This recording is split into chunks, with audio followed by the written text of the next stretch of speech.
اعوذ باللہ من الشیطان الرجیم بسم اللہ الرحمن الرحیم تبصرۃ المتعلمین کتاب الاجارہ الفصل الثانی جو مزارعہ اور مساقات کے متعلق تھا۔ مزارعہ ہمارا گزر چکا ہے، آج ہماری بحث ہے مساقات کے بارے میں، جس کا کچھ حصہ ہم پڑھ چکے تھے، پھر بھی اس کو ہم ریوائز کر لیں چونکہ ہمیں پڑھنا ہے۔ وتصح قبل ظہور الثمرہ، یہاں سے کریں عمل مساقات ہو۔ مساقات کا معنی پہلے گزر چکے ہیں کہ مساقات کس کو کہتے ہیں۔ کہا پیڑوں کے باغ اگر ہو اور پیڑوں کی چھٹنی کرنا، صحیح ہے، ان کی شاخوں کو کاٹنا نیچے سے، صحیح ہے، جو فالتو کی گھاسیں آس پاس اگتی ہیں جو پیڑ کو نقصان پہنچاتی ہیں، ضرر پہنچاتی ہیں، انہیں نکالنا، صحیح ہے، اور پیڑوں تک پانی پہنچانے کے لیے نالی کا بنانا، پیڑوں کے چاروں طرف ہالے کا بنانا، یہ سب کس میں شامل ہوتا ہے؟ مساقات میں شامل ہوتا ہے۔ کہا مساقات کی کتنی شرطیں ہیں؟ شروطها ستۃ، فشروطها ستۃ، تو اس کی شرطیں 6 ہیں۔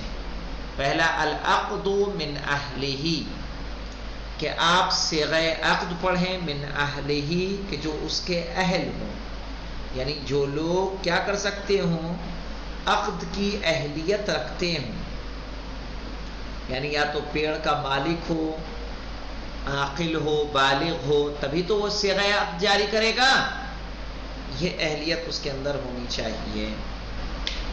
پھر ہے والمدۃ المعلومۃ، مساقات کا صیغہ جتنے دن کے لیے پڑھا جا رہا ہے اس کی مدت کیا ہو؟ معلوم ہو، معین ہو مولانا، مثلا 1 سال کے لیے، 2 سال کے لیے، کتنے سال کے لیے باغ مساقات پر دیا جا رہا ہے۔ وَإِمْكَانُ الْحُصُولِ الثَّمَرَةِ فِيهَا، اور ایک شرط اور ہے کہ جو مدت کم سے کم اتنی ہو کہ اس میں پھل کے آنے کا امکان ہو۔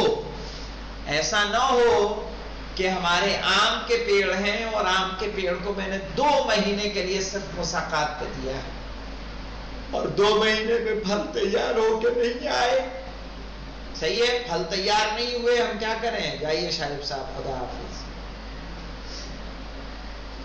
تو مدت اتنی ہونی چاہیے، 6 مہینہ، سال بھر، 2 سال، اتنی رہے کہ جس میں پھل انسان کا کیا ہوتا ہے؟ آمادہ ہوتا ہے۔ 1-2 بار اس میں پھل آتے ہیں اور توڑے جاتے ہیں اور ایک سلسلہ اس کا چلتا رہتا ہے۔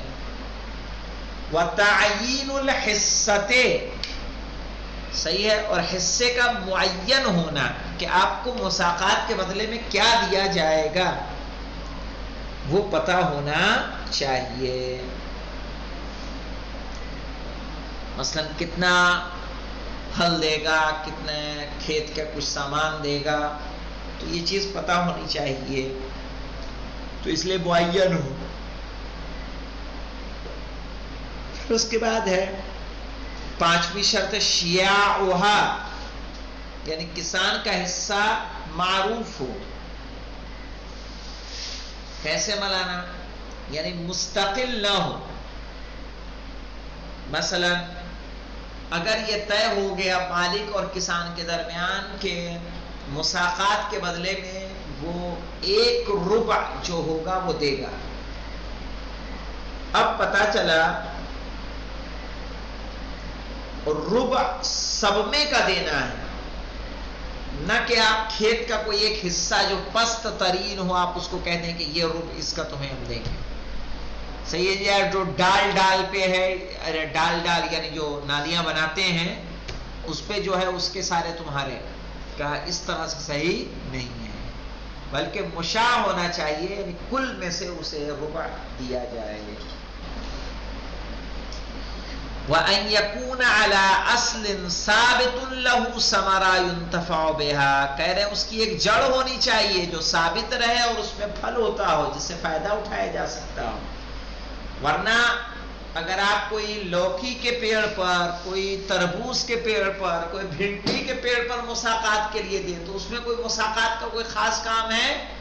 اس میں کوئی ایسا پھل ہوتا ہے کہ جو سالوں سال پیڑ رہے، پھل دیتا رہے؟ نہیں، اس میں ایک سیزن رہے گا، بس ختم۔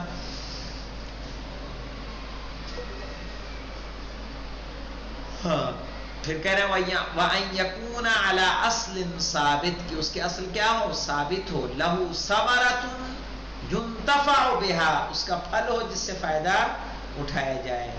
مَعَ بَقَائِهِ، جبکہ وہ کیا رہے؟ باقی رہے. پھر دیکھیں مولانا وَتَصِحُّ قَبْلَ ظُهُورِ الثَّمَرَةِ وَبَعْدَهَا، اور صحیح ہے مولانا ان شرط کے بعد. دیکھیں کہہ رہے ہیں یصح، صحیح ہوگا. کیا صحیح ہوگا؟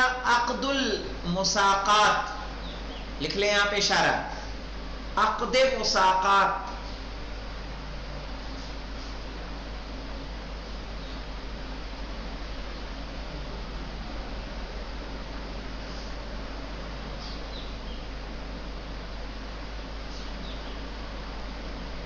ہاں، تو اس کو آپ پھل کے آنے سے پہلے بھی عقد مساقات کر سکتے ہیں، وہ بعدہا، اور پھل کے آنے کے بعد بھی کر سکتے ہیں.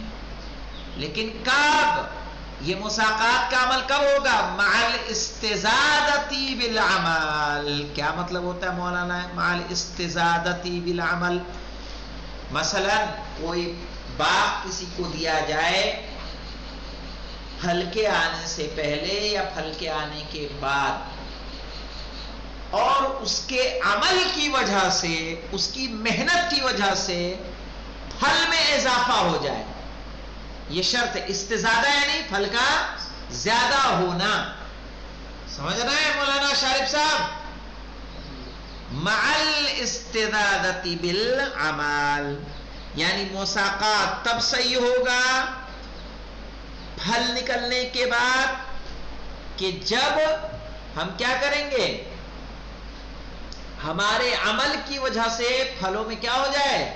اضافہ ہو جائے، ان کی نوعیت کیا ہو؟ بہتر ہو جائے، کہ ہم نے محنت کی، اس کے جو فالتو نقصان پہنچانے والے تھے وہ ہٹائے، دوائیں چھڑکی، کھاد ڈالی، جس کی وجہ سے جو اگر 10 کلو ہوتا تھا تو ابھی کتنا ہو گیا؟ 15 کلو ہو گیا.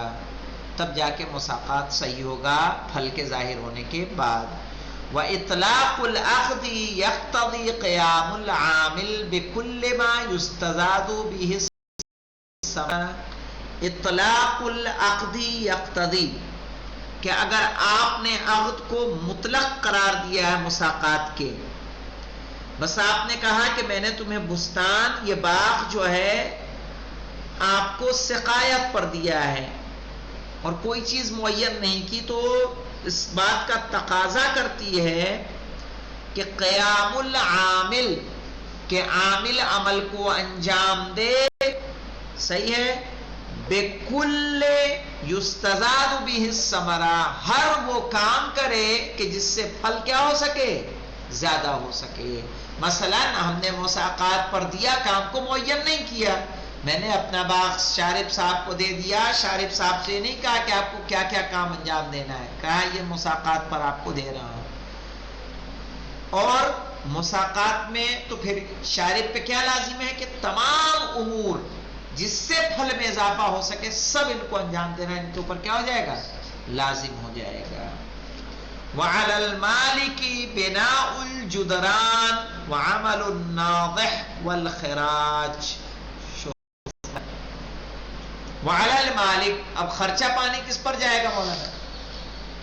وعلى المالك بناء الجدران، کھیت کے چاروں طرف جو باؤنڈری آپ بنائیں گے یا باغ کے چاروں طرف دیواریں جو بنائیں گے، وہ ذمہ داری کس کی ہوگی؟ مساقات والے کی ہوگی یا مالک کی؟ کہا مالک کی ہوگی.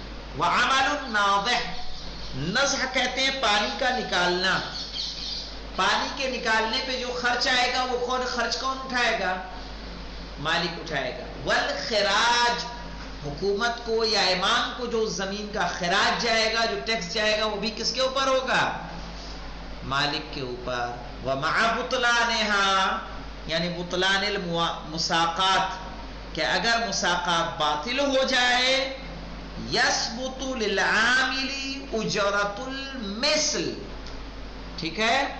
تو ثابت ہوگا عامل کے لیے اجرت مثل. اجرت مثل سے مراد جتنا کام اس نے انجام دیا ہے اس کا پیسہ اسے دیا جائے گا.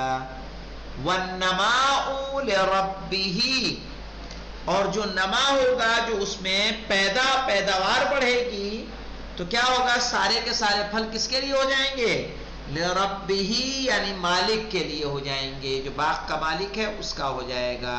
چونکہ عامل کو اس نے کیا کیا؟ پیسے دے دیے اس کی زحمتوں کے. وَلَوْ شَرَطَ عَلَى الْعَامِلِ، اگر کسی نے عامل پر شرط کی ہو، مَعَ الْحِصَّةِ ذَهَبًا أَوْ فِضَّةً كَرِهَا، ہے کہ اس کے حصے کے ساتھ ساتھ اسے کیا دیا جائے گا؟ سونا بھی دیا جائے، چاندی بھی دی جائے. صحیح ہے. وَلَوْ شَرَطَ عَلَى الْعَامِلِ، اگر عامل پر شرط لگا دے،